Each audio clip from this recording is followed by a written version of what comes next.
Hi, turning to the extend lens as we explore below topics and more. 15% global corporate tax, very significant step forward, OECD official. New NASA leader doesn't think UFO sightings are optical illusions. State Department launching in resettlement of thousands of Afghan supporters at U.S. troops withdrawal. Commerce Secretary, cyberattacks on U.S. companies will only intensify. U.S. recovers most of Ransom Colonial pipeline paid to hackers. Welcome back to the Extend Lens. I'm your host, Katherine Dang. We'll be posting exclusive episodes daily you can only find in the Extend Lens. So we invite you to like and subscribe. And let's start today by talking about 15% global corporate tax, very significant step forward, OECD official. A top official at the Organization for Economic Cooperation and Development, OECD, which is hosting talks on a global corporate tax being pushed by the Biden administration, said a 15% minimum rate would be a very significant step forward that still leaves countries with enough scope to compete to attract multinationals to their jurisdictions. OECD Secretary General Matthias Cormann made the remarks in an interview with Bloomberg on June 7, which followed a landmark agreement on the tax on June 5 among senior officials from the group of 7 G7 countries, which includes the United States. The G7 countries agreed to a minimum global corporate tax rate of at least 15%, which could apply to overseas profits. It's important we strike the right balance. If we were able to achieve a circumstance where all multinational companies operating globally are required to pay at least 15% on their profits, I think that is a very significant step forward that will still leave enough room for appropriate competition. The Biden administration's efforts for the adoption of a global corporate minimum tax rate is a bid to at least partially counteract some of the disadvantages that might arise from the president's proposal to raise the U.S. corporate tax rate to 28%, a move panned by Republicans and business groups as hurting the competitiveness of U.S. companies and slowing wage growth. Some economists have voiced skepticism over the Biden administration's push for a global minimum tax rate for corporations, saying not only would it frustrate the free market, but it would face pushback from lawmakers in various countries. And next, we're going to discuss about new NASA leader doesn't think UFO sightings are optical illusions. Bill Nelson, NASA's recently appointed leader, is a former Florida senator and a spaceflight veteran. In an interview with CNN, he said that even to the higher authorities of the space agency, it isn't clear what the flying objects caught on tape are. Nelson stated that he doesn't regard UFO to be proof of extraterrestrials visiting our planet, saying, "I think I would know." However, he acknowledged that it would be too early to completely discuss that possibility. We don't know if it's extraterrestrial. We don't know if it's an enemy. We don't know if it's an optical phenomenon. We don't think it's an optical phenomenon because of the characteristics that those Navy jet pilots describe. And so the bottom line is, we want to know. In addition, former Director of National Intelligence John Ratcliffe said that the number of UFO sightings is far greater than the ones that have been revealed to the public. Ratcliffe appeared on Fox News and said that there is a need to get explanations for the observation of objects that were moving at 5 times the speed of sound.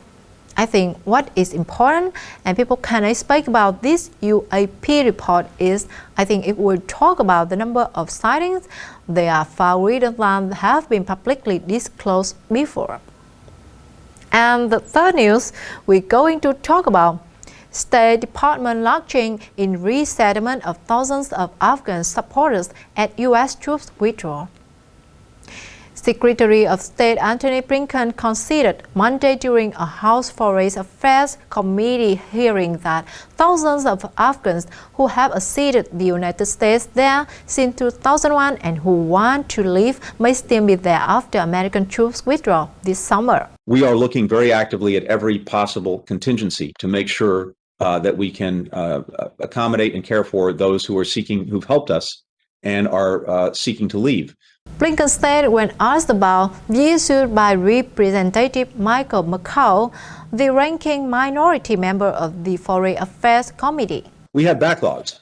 When it came to chief of mission approval, we had a backlog of about 5,500. We have surged staff, mostly here in Washington, because a lot of this work is actually done in Washington. We're adding by the end of July at least 50 people here in D.C. To expedite this, we expect to be able to clear the backlog over the next few months at about the pace of 1,000 a month. McCaul told the Epoch Times after the hearing that Blinken's response was disappointing.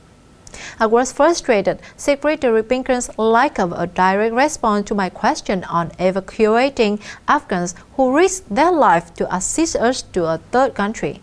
The Department of Defense said they are developing plans the State Department should tell Congress where they could be evacuated to. Media attention to the issue of removing Afghan allies is growing, with both the Wall Street Journal and the Washington Post editorial pages calling for special evacuation programs within the past week.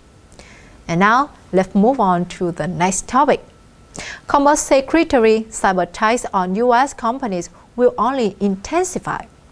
U.S. Secretary of Commerce Gina Raimondo said Sunday that cyberattacks will only increase in the future and that she and the administration are urging all businesses to show off their own cybersecurity system while the federal government works to strengthen national cybersecurity. So, I think the first thing we have to recognize is this is a reality. And we should assume, and businesses should assume, that these attacks are here to stay and if anything will intensify. Raimondo made the comment during an interview with ABC's George Stephanopoulos, who questioned her about the 8 cyber attacks against companies occurring each day. Raimondo repeated the White House warning for businesses to increase cyber security without delay.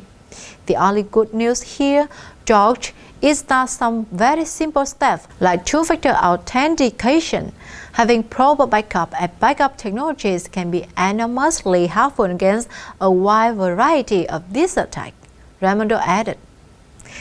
And finally, we're going to discuss about U.S. recovers most of Ransom Colonial pipeline paid to hackers.